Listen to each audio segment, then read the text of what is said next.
Hey, I was just about to start a new painting on this real sort of cheapo canvas that I found somewhere in the garage or something like that.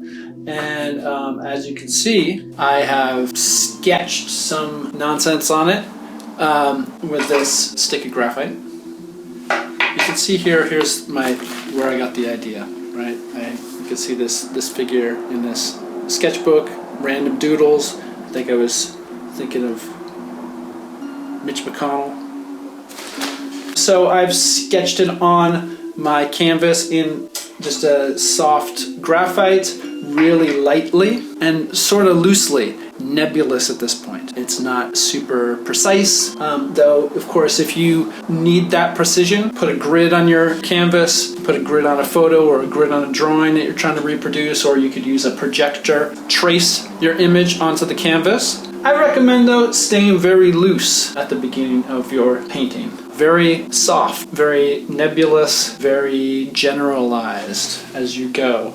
You can see my palette right here, and I squirted some titanium white and some cadmium yellow and some yellow green and some different basic colors. Little small squirts of color. They're not super huge. You don't need a giant fist-sized blob. You just need a little squirt. I used to use this a lot. This is just a cafeteria tray. I think I found it, I don't know where it came from. I probably found it in a abandoned sanitarium. But any sort of flat surface you can use as a palette, like a plate or whatever. But what's nice about these is they have this edge, this lip around it, and it allows you to cover it with aluminum foil or whatever to keep your paint nice and soft so you can continue to use it. The other thing I'm going to need is a little bit of this, some Galkid and a little bit of linseed oil. I'm going to put that onto my palette as well.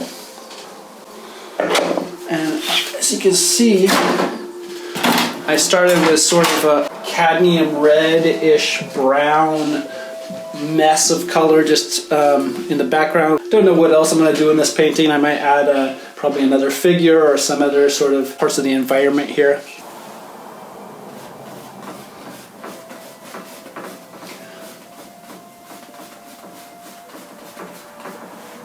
Now you'll notice that the paint is going to get a little contaminated by the graphite I put on the canvas. I don't really care about that. It's going to brown it up a little bit, but that's all right.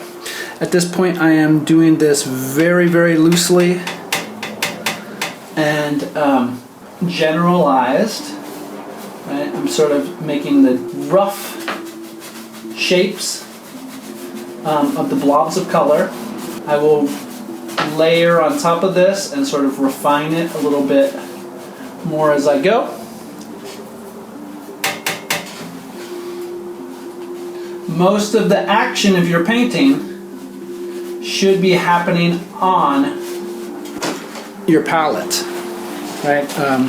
This is not to say that there isn't mixing and blending that happens on your canvas, but you should try to get the colors as close to what you're going to want them to look like on your palette using your palette knife. Mix them together to get them the way you want them before you put them on your brush. And then take a look at what it looks like in comparison to your picture.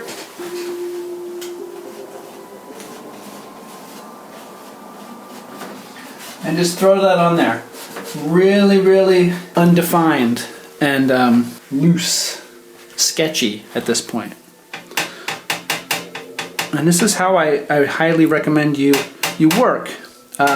Keep those edges soft, right? Not that line isn't incredibly important in paintings, but don't feel like you have to define those edges of the objects in your paintings, to define those outlines, right? You're not putting some contour lines on a canvas and coloring it in like it's a coloring book. You're sort of building up blobs of color. And I'm not really worrying about where the edge of this part is and where the beginning of the background is. It's just blobs of color. We'll refine as we go by layering upon layers. Keep it real nebulous. Keep it undefined. Keep it fuzzy. It's almost like you are squinting at something and making it appear really out of focus, and then sort of bringing it into focus as you paint. And actually that's a trick that I will sometimes use, is if I'm working from a photograph, is I will go into Photoshop and lower the resolution a bit so that you get simplified blocks of color that are kind of the average color for each block. You know what I mean? Like when they pixelate somebody's face to hide their identity, you know how you get that sort of series of squares, right?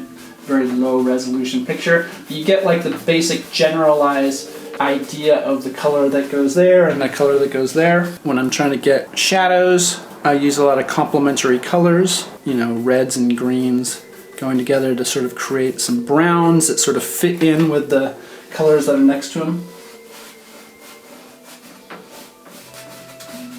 And you can see that the paint is going on very thin at this point. That's because I'm thinning it out with the Galkid and the linseed oil, making it more transparent, so I can do kind of these light washes of color, building up layers as I go. This is sort of a, not really that meaningful of a painting, it's just sort of a weird little painting. We'll see how it works out. You know, just having fun with it at this point.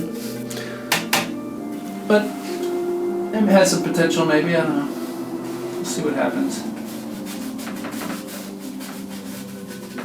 This is his tie.